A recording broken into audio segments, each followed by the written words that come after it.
wa ala alihi wa ashabihi wa man walah, amma ba'd. Baik jemaah yang dimuliakan oleh Allah Subhanahu wa taala, kita lanjutkan kajian kita dari pembahasan kitab Situ Durar min Usuli Ahlil Athar. Dari keterangan penulis hafizahullah taala bahwasannya kita dilarang untuk mencintai selain Allah sebagaimana mencintai Allah. Ini adalah sebuah fenomena kehidupan yang nyata yang Allah Subhanahu wa taala sendiri mengatakan di dalam Al-Qur'an, wa minan nasi man yattakhidhu min dunillahi andada. Di antara manusia ada yang menjadikan selain Allah itu tandingannya Allah. Tandingan Allah. Jadi Allah Subhanahu wa taala mengabarkan akan adanya manusia di atas permukaan bumi ini yang menetapkan tandingan untuk Allah Subhanahu wa taala dalam perkara cinta. Jadi Allah juga tidak ridho sebagai Rabb yang telah menciptakan kita, yang telah memberikan kita segalanya. Dia pun tidak ridho ada manusia yang mencintai manusia lainnya sama seperti mencintai dirinya Subhanahu wa taala. Allah sebagai Rabb kita, dia pun tidak ridho dengan kondisi yang seperti ini. Ini harus kita fahami bersama. Ini harus kita mengerti, dan kita harus berusaha menempatkan cinta kepada Allah lebih dari segala-galanya. Bisa jadi dan boleh jadi kita termasuk bagian dari ayat ini. Bisa jadi dan boleh jadi kita termasuk bagian dari ayat yang mulia ini. Saat kita mencintai sesuatu sama atau bahkan bisa jadi lebih daripada mencintai Allah Subhanahu wa ta'ala. Dan ini adalah salah satu di antara amalan-amalan orang-orang musyrikin, yakni amalan-amalan orang-orang musyrik. Antum melihat di ayat berikutnya atau di sambungan ayatnya, Allah bilang waladina amanu asyaddu hubban lillah. Adapun orang-orang yang beriman menurut standarnya Allah, itu tipe orang yang beriman adalah mereka sangat cinta kepada Allah Subhanahu wa ta'ala. Mereka sangat cinta kepada Allah Subhanahu wa ta'ala.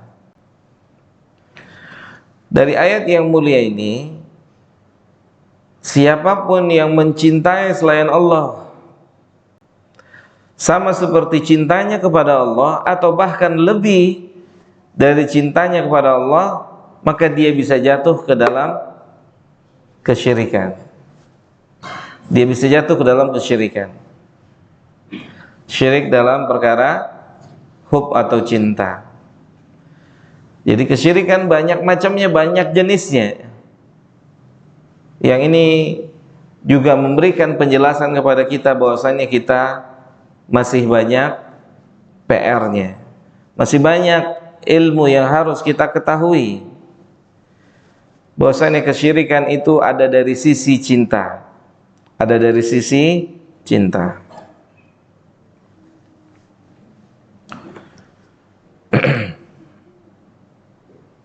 Maka sebagaimana tadi saya sampaikan, kita sampaikan, harus kita mulai mendidik diri kita bagaimana kita bisa menumbuhkan rasa cinta kita kepada Allah. Bukankah cinta juga yang menjadikan Nabi Shallallahu Alaihi Wasallam setiap hari atau di keumuman malam harinya menghabiskan waktunya berdiri beribadah kepada Allah Subhanahu wa taala. Maka dengan dasar cinta itulah ibadah itu bisa dikerjakan atau bisa dilakukan. Karena Nabi mengatakan ketika ditanya oleh Aisyah radhiyallahu taala anha, ini adalah bentuk rasa syukur beliau kepada Allah Subhanahu wa taala. Karena beliau adalah orang, karena beliau adalah manusia yang Allah katakan di dalam Al-Qur'an, laqad kana lakum fi rasulillahi uswatun hasanah. Allah yang mengatakan bahwasannya pada diri Nabi Muhammad ada suri tauladan yang baik. Di antara keteladanan yang perlu kita tiru dari beliau sallallahu alaihi wasallam, bagaimana besarnya cinta beliau kepada Allah Subhanahu wa taala. Tentunya jamaah yang dimuliakan oleh Allah Subhanahu wa taala, kecintaan beliau itu bukan hanya sebatas di lisan, tetapi beliau bisa mengungkapkannya dengan anggota tubuh beliau, yang tampak bahwasanya beliau mencintai Allah, bersyukur kepada Allah Subhanahu wa taala.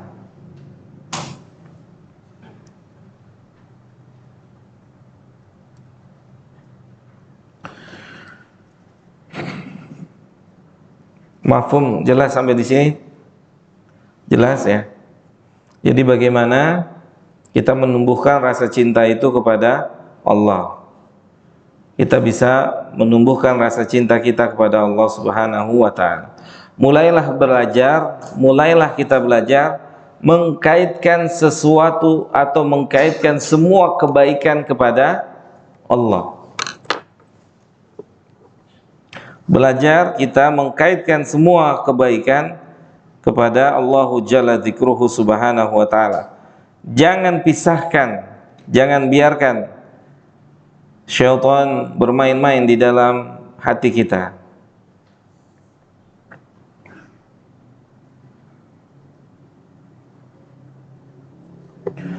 Allah Ta'ala berfirman dalam surah An-Nahl ayat 53 sebagai sebuah pedoman buat kita untuk mengkaitkan semua nikmat kepada Allah, mengkaitkan seluruh nikmat kepada Allah, agar timbul rasa cinta kita kepada pencipta kita.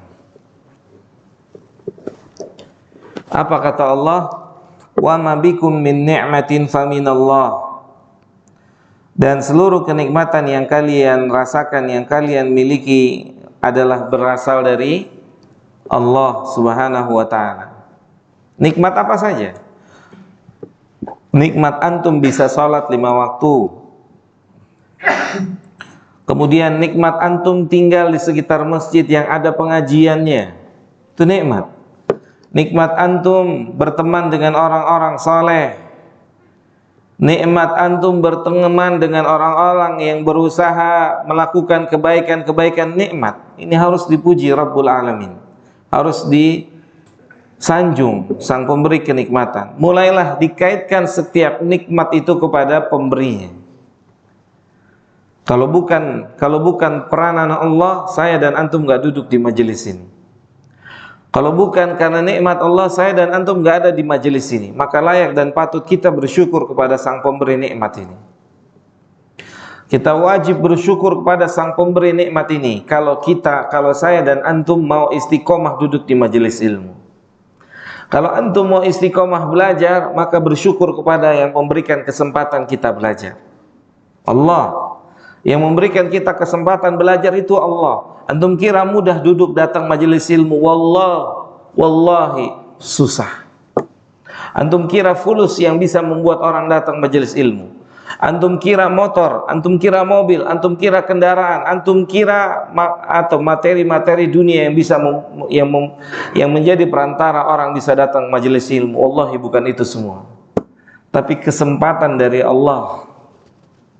Bisa jadi dan boleh jadi saat kita tidak berangkat ke majelis ilmu, saat itu Allah tidak menginginkan kita duduk di tempat terbaik. Saat itu Allah tidak menginginkan nama kita berlomba-lomba di atas jalan kebaikan.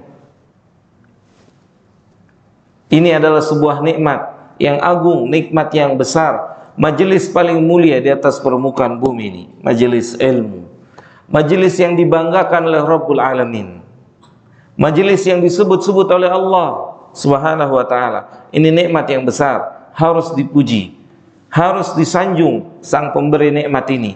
Jika kita ingin diberikan keistiqomahan dalam majelis ini, tidak ada jaminan siapapun kita untuk bisa istiqomah tetap belajar ilmu agama. Wallahi tidak ada jaminan.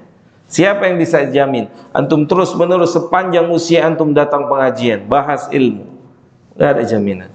Berapa banyak orang yang sudah terjun di dalam media dakwah, dunia dakwah, yang menjadi pelajaran buat saya secara pribadi. Mereka berhenti berdakwah, mereka sudahi berdakwah. Kenapa? Karena gemerlapnya dunia, karena manisnya dunia. Jangan coba-coba cicipi dunia yang manis ini. Kalau enggak antum akan terlena. Itu yang dikatakan oleh Nabi yang mulia SAW. Ittaqud dunya wattaqun nisa. Nabi bilangnya apa? Takutlah pada dunia. Jangan sekali-sekali merasa mampu untuk mencicipi dunia ini, kecuali antum terlelap dalam kenikmatannya dan menjauh dari ketaatan pada Allah Jalla dzikruhu subhanahu wa ta'ala. Tidak dapat tidak.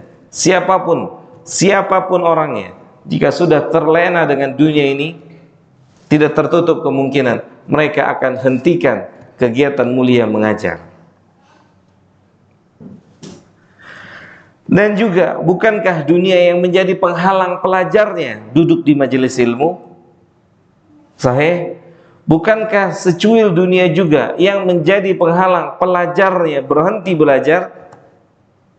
Memutuskan untuk berhenti belajar demi recehan-recehan rupiah yang tidak menjadikannya kaya raya. Sahih? Sahih? Maka mintalah pada Allah Subhanahu wa ta'ala agar Allah mengkokohkan hati kita bahwasannya kita berada di jalan, di atas jalan yang paling Allah ridhai, paling Allah sukai, itu majelis ilmu, majelis terbaik di atas permukaan bumi ini, majelis yang dimuliakan oleh Allah, dimuliakan oleh para malaikat. Antum kira gampang untuk istiqomah di jalan ini? Bukankah pengajian dari waktu ke waktu bukan tambah banyak, tapi tambah sedikit, menunjukkan seleksi itu benar-benar nyata. Seleksi itu benar-benar nyata. Seleksi itu benar-benar nyata. Ketika orang punya maksud dan tujuan selain Allah, maka tinggal tunggu waktunya apa? Tinggal tunggu waktunya tenggelam, hilang dari majelis ilmu, hilang dari kebaikan-kebaikan. Itu salah satu cara kita untuk menumbuhkan rasa cinta kita kepada Allah Subhanahu wa ta'ala, ya, untuk menumbuhkan rasa cinta kita kepada Allah Subhanahu wa ta'ala.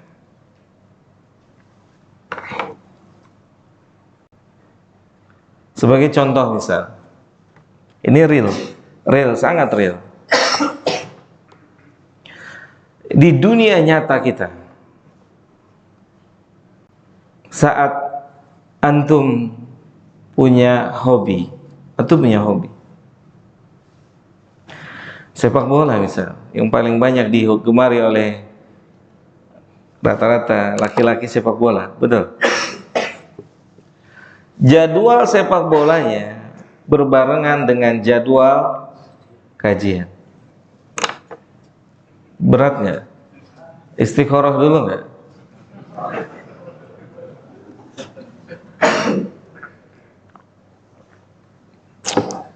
Berat nggak? Berat. Nyata. Real. Banyak orang yang tidak datang pilih tonton acara favoritnya itu, olahraga favoritnya itu, padahal bersamaan dengan itu majelis yang dimuliakan oleh Allah. Antum berkumpul di majelis yang tidak sama sekali dimuliakan oleh Rabbul Izzah, yang di dalamnya bercampur dosa dan maksiat. Antum duduk di majelis itu. Na'udzubillahi min dzalik. Antum tahu apa efeknya?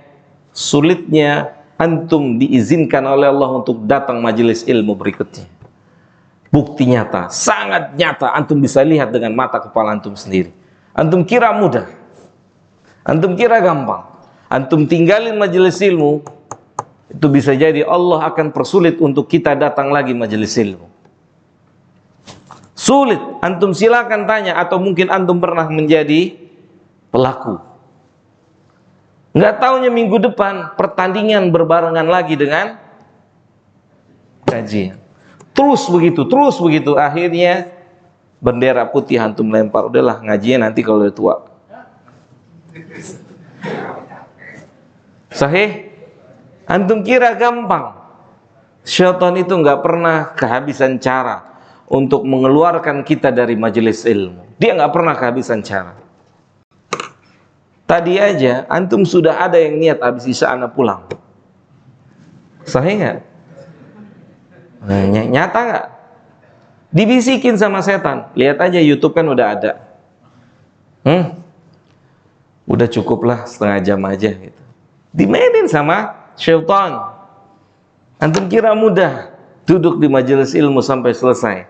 Sulit, sangat sulit, sangat sulit.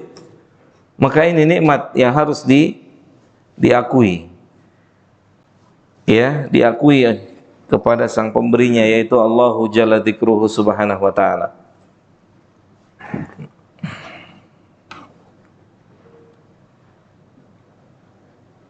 Antum bersyukur nggak bisa ngaji? Bersyukur nggak? Kenapa bersyukur? Kenapa bersyukur? Hah? Coba, kenapa? Kasih kesempatan mencari ilmu. Yang lainnya? Gimana? Allah menghendaki kebaikan, terus dinaungi malaikat, terus apa lagi? Diturunkan sakinah. Sahih? Sakinah ada di sini, bukan di rumah. Sakinah di sini di majelis ilmu. Yang bilang siapa? Nabi. Nazalat alaihimus sakinah. Allah turunkan ketenangan di hati-hati orang yang ada di dalam majelis ilmu. Allah turunkan ketenangan itu nyata, real, ada di sini. Ada di dalam majelis ilmu. Wa ghasiyatuhumur rahmah. Rahmat Allah juga ada di sini. Rahmat Allah juga ada di sini.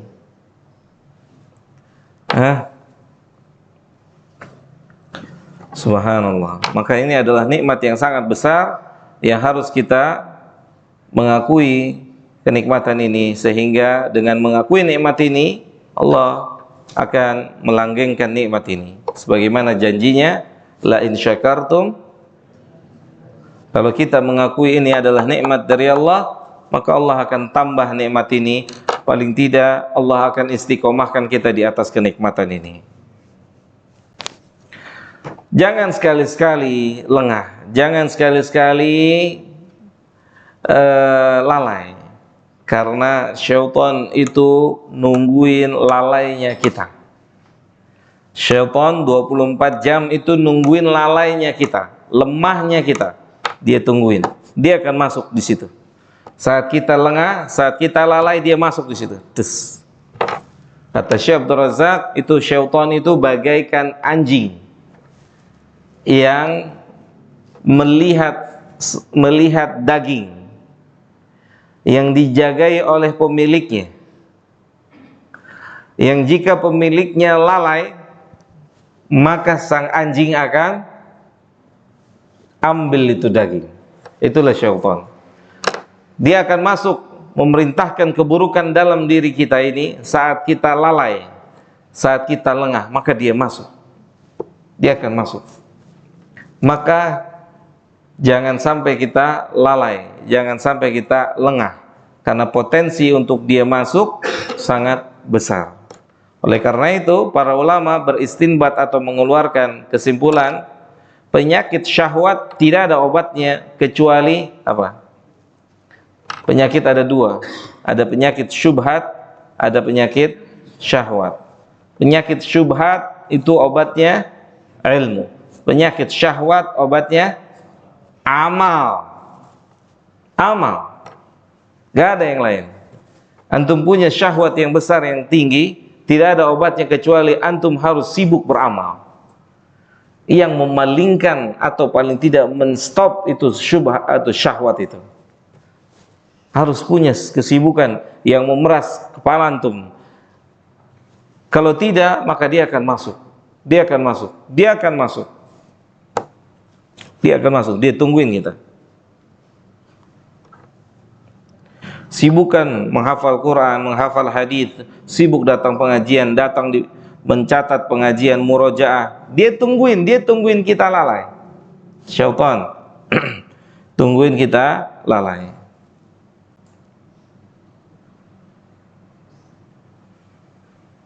Jelas sampai sini, teman-teman semua jamaah yang dimuliakan oleh Allah Subhanahu wa taala. Jadi di antara amalan orang musyrik adalah mereka mencintai selain Allah sama sebagaimana mereka mencintai Allah Subhanahu wa taala. Bahkan tidak dipungkiri ada yang lebih mencintai selain Allah lebih daripada mencintai Allah Jalla dzikruhu Subhanahu wa taala. Maka mulailah kita mendidik diri kita. Ya, mulai kita mendidik diri kita untuk mengkaitkan seluruh kenikmatan kepada pemberinya, pada hakikat pemberinya yaitu Allah. Mulai kita belajar untuk mengkaitkan seluruh nikmat yang kita miliki. Nikmat apa saja kaitkan dengan Allah. Bahwasanya itu semua atas pemberiannya Allah Subhanahu wa taala.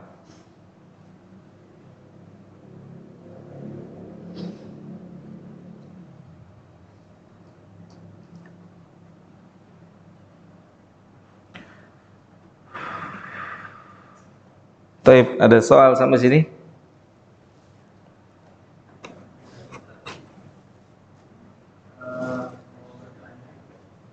Salahkah jika ada seseorang yang sudah lama mengaji, tapi hafalannya tidak nambah-nambah, terus tidak bisa bahasa Arab, tidak upgrade gitu ya?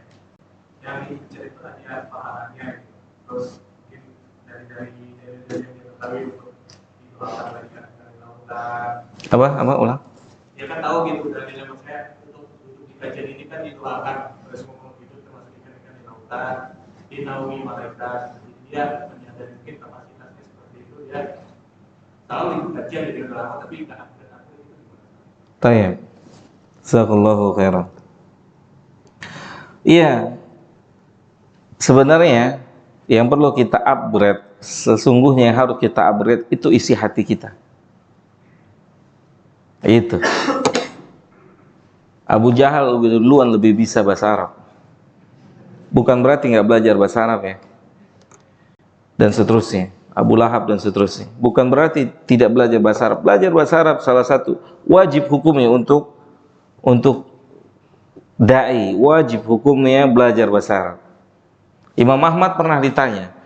Orang tanya Imam Ahmad, untuk saya belajar, saya mau hafal Quran dan ilmu syar'i, kira-kira mana yang didahulukan? Imam Ahmad lihat fisiknya. Fisiknya orang itu kurang lebih di angka 50 tahun. Maka Imam Ahmad bilang ilmu syar'i. Jadi semua ada proporsinya masing-masing. Siapa yang belajar bahasa Arab, siapa yang belajar ilmu syar'i, ada tempatnya. Oke, jelas ya? Ada tempatnya. Apa yang dibutuhkan?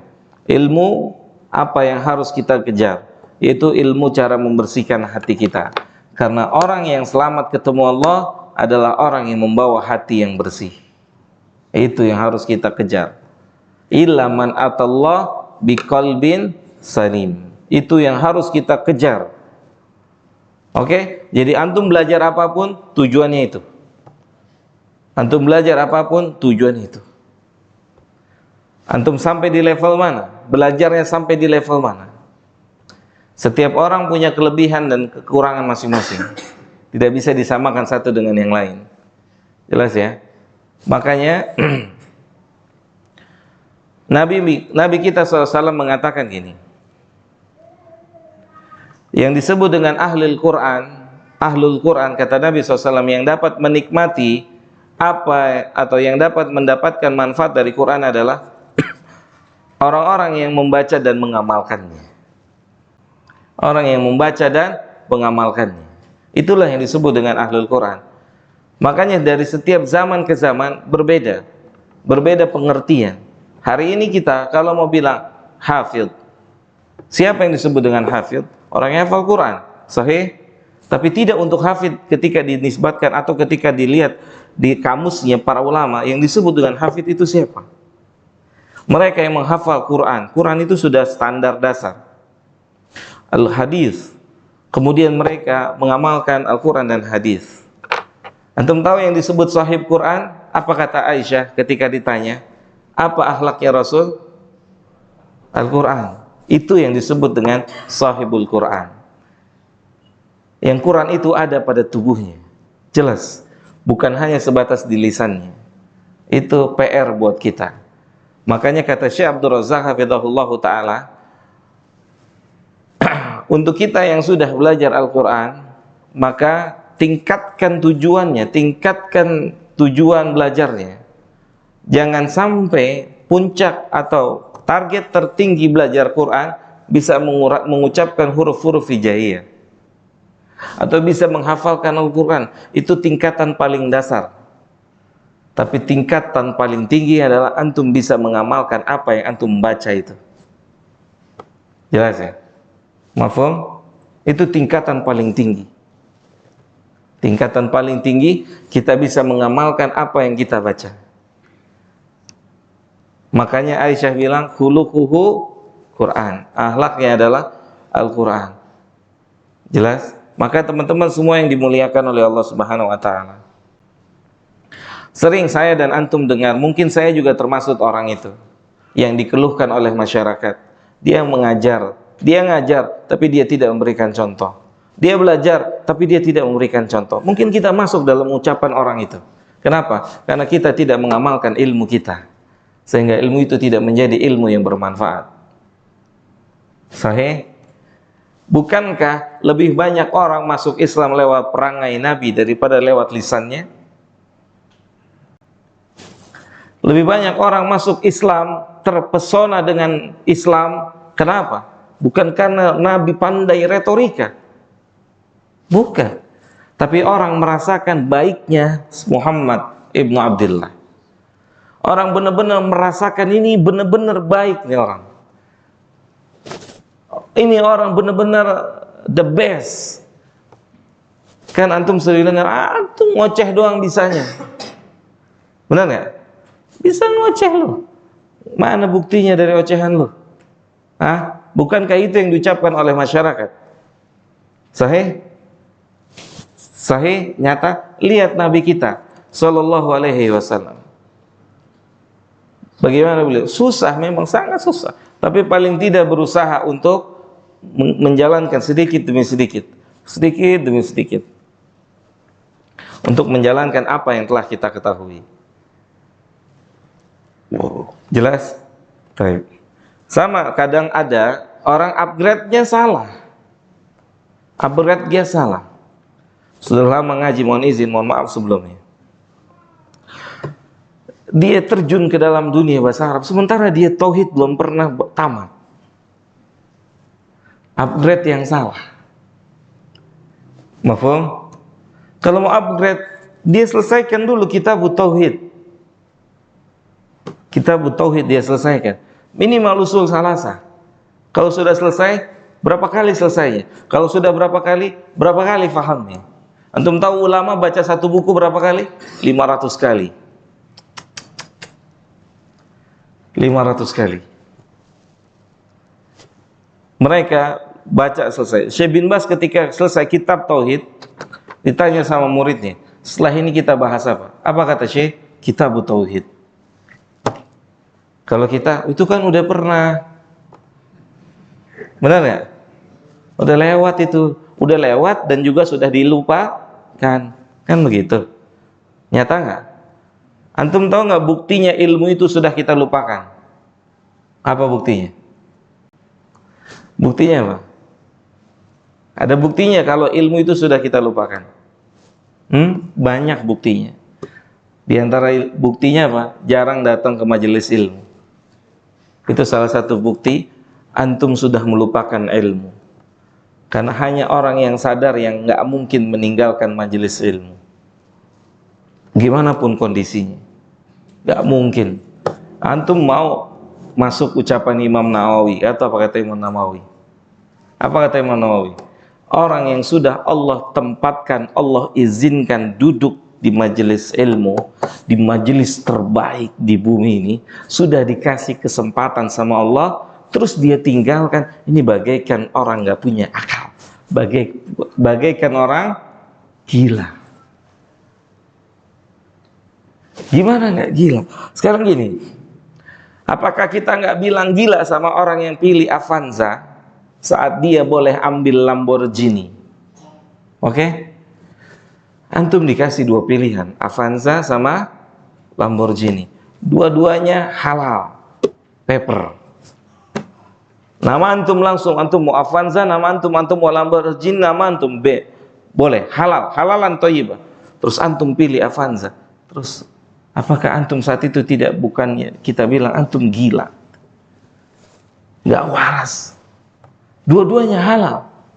Antum antum melamar di sebuah pekerjaan, di sebuah instansi, antum diterima. Dua-duanya antum diterima. Dua-duanya antum boleh sholat 5 waktu tepat pada waktunya. Cari itu perusahaan kayak gitu, ada nggak? Ya. Dua-duanya antum boleh sholat tepat pada waktunya. Yang satu antum dikasih gaji 10 juta, yang satu antum dikasih gaji 50 juta. Antum akan bilang, oh enggak, saya yang 10 juta aja. Padahal yang 50 juta juga sama. Antum bisa sholat 5 waktu tepat pada waktunya, bisa ikut kajian. Apa yang akan kita katakan pada orang kayak gini? Gila nih orang. Padahal halal. Jelas? Mafhum? Itu yang Imam Nawawi bilang, yang dimaksudkan. Ini sudah sebuah kesempatan yang sangat besar. Allah izinkan kita duduk di majelis ilmu. Terus kita mau tinggalin gitu? Kita tinggalin. Hanya untuk apa? Hanya untuk apa? Avanza. Avanza. Betul. Kalau mau dibandingkan dengan tadi apa? Lamborghini. Mafhum? Jelas. Upgrade juga harus tahu apa yang harus di-upgrade. Apa yang harus di-upgrade? Jangan-jangan upgrade kita untuk tenar-tenaran lagi. Hah? Kayak aneh dong, udah lama ngaji bisa bahasa Arab. Lu udah ngaji lama nggak bisa. Salah lagi kan tujuannya, betul?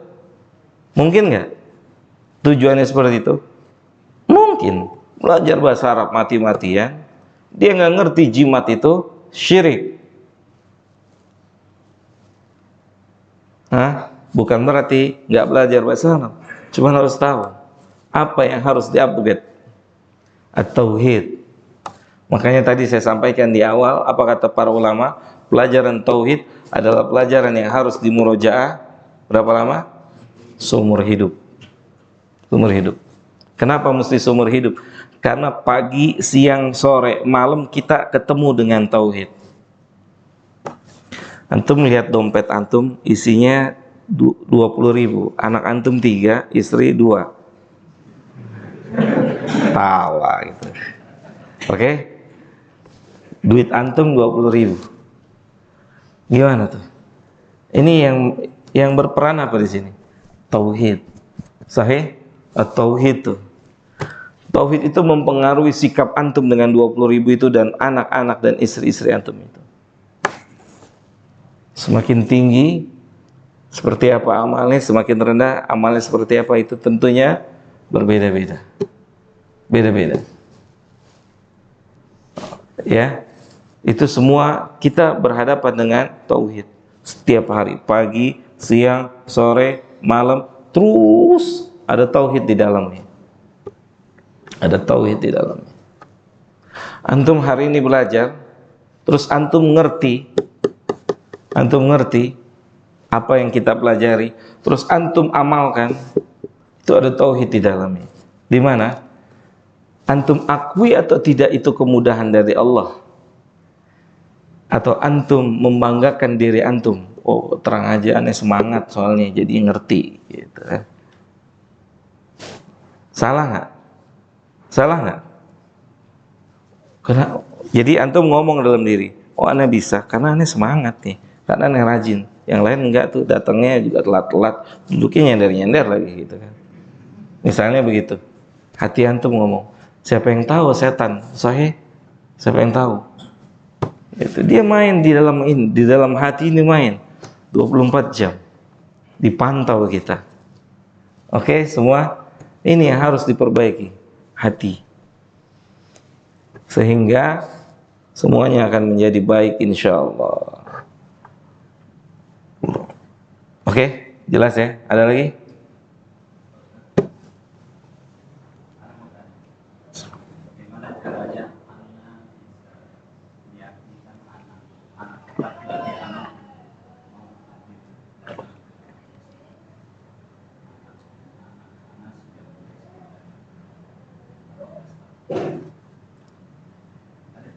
Sekolahnya umum. Dekat sini ya. Anak sering ngantri di sini ya, dia masuk pulang lagi. Iya, iya. Bagaimana caranya efektif? Diajak berpikir, Pak. Pertama yang pastinya kita berdoa pada Allah. Kata Syekh Abdul Razak ini. Jadi Syekh Abdul Razak itu pernah berkata gini. Amal itu banyak. Amal itu banyak. Salat, puasa, zakat, haji dan pokoknya banyak. Amal itu tidak terhitung. Tapi ternyata inti dari amal yang banyak ini satu. Yaitu kehendaknya Allah. Kalau Allah berkehendak, kita bisa kerjain itu semua. Tapi kalau Allah tidak berkehendak, satu pun nggak ada yang kita kerjakan. Berarti kunci dari sebuah amal adalah Allah. Kunci dari sebuah amal adalah Allah. Minta kepada Dia, Rabbul Alamin, minta. Karena ini bukan apa ya, tonton sepak bola yang bisa dibeli tiketnya siapapun masuk. Nggak ada seleksi. Ada seleksinya. Yang penting antum punya apa? Fulus, betul kan? Tapi di sini enggak. Ini seleksinya berat. Seleksinya berat. Gitu. Oke? Jadi minta kepada yang pemilik amal itu, Allah. Minta, sungguh-sungguh berdoa pada Allah Subhanahu wa taala. Kemudian yang kedua, diajak berpikir. Diajak berpikir tentang kenikmatan-kenikmatan di balik pengajian. Besarnya nilai pengajian dalam Islam. Gitu. Apa yang membuat orang-orang bisa semangat belajar ilmu agama? Apa motivasinya? Kenapa mereka bisa? Ada apa di balik ini? Kan gitu. Nah, ini dikasih dia berpikir. Kenapa kamu nak semangat kerja? Atau misalnya kita bilang gini. Kenapa kamu lihat ayah misalnya? Ayah sampai hari ini jadi pekerja. Oke? Sampai akhirnya pensiun. Kemudian apa yang membuat ayahmu bisa bertahan? Walaupun dalam perjalanan pekerjaan itu ada kalanya dimarahin oleh atasannya. Benar ya? Ada kalanya disalahkan. Ada kalanya keliru, tapi tetap aja bertahan. Benar ya? Tetap aja bertahan tuh sampai pensiun. Kenapa? Karena ayah tahu ada kenikmatan di balik ini yang dapat menghidupkan kamu, ibumu dan adik-adikmu atau kakakmu gitu. Ada kenikmatan di balik ini semua. Nah, dikasih ilustrasi seperti itu. Ada kenikmatan di balik letihnya pengajian yang akan kita peroleh saat kita bertemu dengan Allah nanti. Gitu. Ada nikmat di balik ini semua yang nggak bisa dibayangkan. Diajak berpikir. Memang agak sulit, tetapi yang sulit itu bukan tidak mungkin kalau Allah berkehendak. Oke? Sesuatu yang sulit bukan berarti tidak mungkin kalau Allah berkehendak. Sesuatu yang mudah bisa jadi tidak bisa terjadi kalau Allah juga tidak berkehendak. Maka semua di tangannya Allah Subhanahu wa ta'ala. Itu aja caranya. Wallahu a'lam. Ada lagi?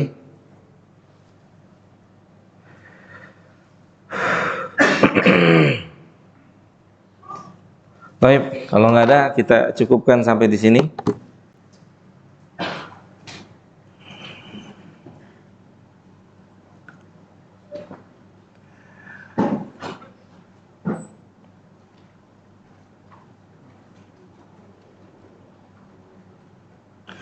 Kita cukupkan sampai sini, kita lanjutkan. Berarti ketemu lagi habis Lebaran. Hah?